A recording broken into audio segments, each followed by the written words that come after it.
Feel like you've missed the boat on sowing seeds? But don't worry, there's still lots you can sow right now to keep the crops rolling in until late summer and into autumn. Today, we shall show you what we're sowing this week. Some quick crops, some leafy greens, and some surprise succession sowings.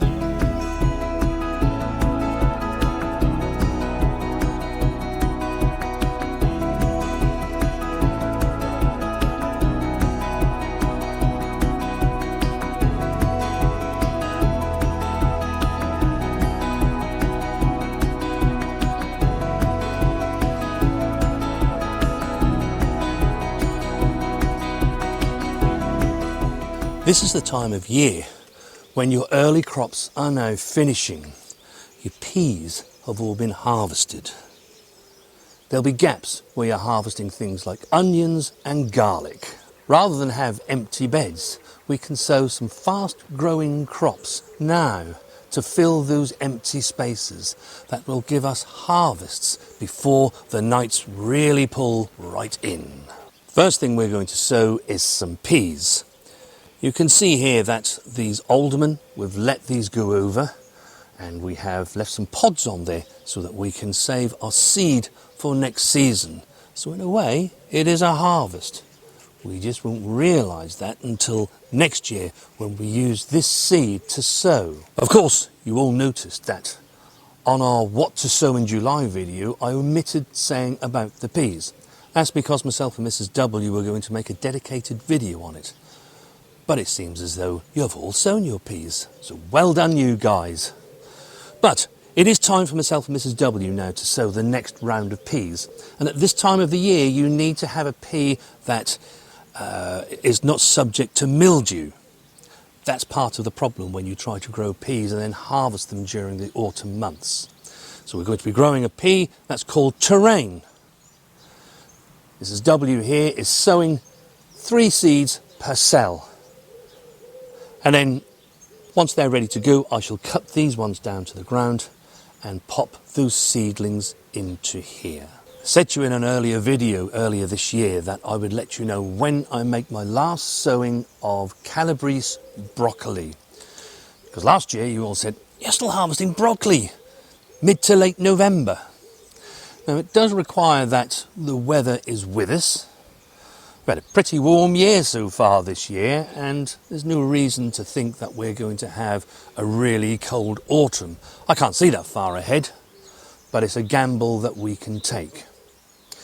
I've got some Calabrese broccoli in here. This is our row of greens for October. But by sowing now, they take round about 70 to 90 days before they produce a head, so that's 3 months. We still have long days, so they've got plenty of time to do their growing and then give you a head mid to late November. So I'm going to do that again this year, and if you want to do the same thing, then sow your Calabrese broccoli seeds now.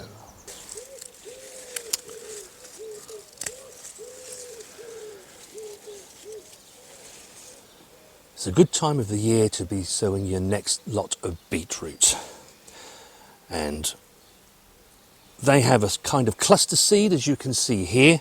And Mrs. W is aiming for 3 seeds per cell. No more than that. If only 3 come up, that's fine. But you generally find that 3 or 4 comes up from a seedling. If you've got too many in the clump, because we're multi-sowing them, you just thin them out. Now, this is the beetroot that we have left. I've got some lovely golden ones too, Mrs. W. We have, yes. They look lovely, don't they? You can twist that one out there. Look at that. Beautiful colour, isn't it? Yes. But what I shall be doing now is to remove these. These will store for some time. They're not going to go off. And we're eating beetroot quite a bit at the moment anyway. And then in this bed, I shall make our second and final sowing of carrots, and they shall be a variety called Eskimo. Myself and Mrs. W, we like to succession sow our lettuce. Now we only grow a few at a time, there is only the 2 of us, and we don't tend to very often harvest a lettuce that's hearted. We take the leaves from the outside. and so they last several weeks while you're doing that. You can see here, these are some that Mrs. W planted up into a container a few videos back. We're enjoying the leaves off of those, and they've still got a few weeks to go before they will then go on to make their heart and we can twist them out. But we need something to replace them with, so sowing some more lettuce today. Salad or spring onions, successionally sowing those means that you keep getting those lovely onion tastes. And I like to do that because that means that I can keep the main crop onions that I've grown until autumn before I start to use them. They can have a long curing period, which means that they'll last really well. But also, we have those onions to use through autumn, through winter and into early spring. But for us to get an onion taste, we want those salad onions. Now I want to show you here, we grew the Lilia variety. They're really quite good because after a while they start to bulb up slightly, so they're actually like a mini onion. I didn't realise that they were going to do that, but that's a real bonus for myself and Mrs. W.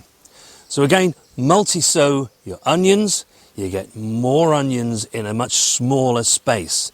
If you look at this container here that I planted up a few videos ago, there are many bunches of spring onions in here.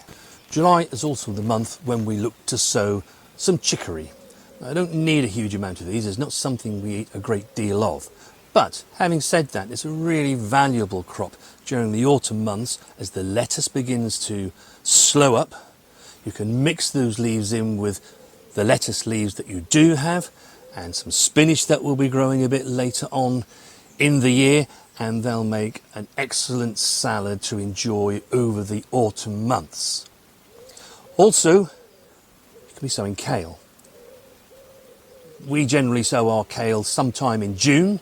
We did sow some in June, but I'm actually going to be making a sowing today, and they'll give you harvests all the way through autumn and winter and into early spring next year. I always think kale is one of the most productive and valuable crops that you can grow, because if you don't have too much space and you can grow them in containers, you'll have some nice kale leaves to pick over that period. Now, I'm running out of room fast. All of these things that I want to grow. I've got to tell you folks, it's because Mrs. W she's taken some of my space to grow these gourds and these flowers for Abby's wedding. All will be back on track again next year. But, as I say, I am fast running out of space. So I'm going to actually grow the kale and the chicory in this polytunnel. We've harvested all of our overwintering onions. They're down in our garage and we're using them as and when we want an onion. But now this space now, I can actually just rake over, and once those seedlings have germinated and they're small plants, I can put them into here and they can grow in here.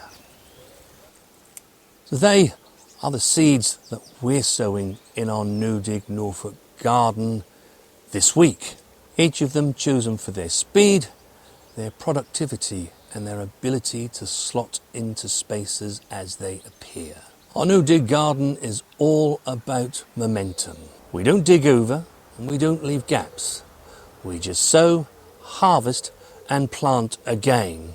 And of course with No Dig you can do this. Remember, healthy soil means healthy plants with bigger harvests. No spade required.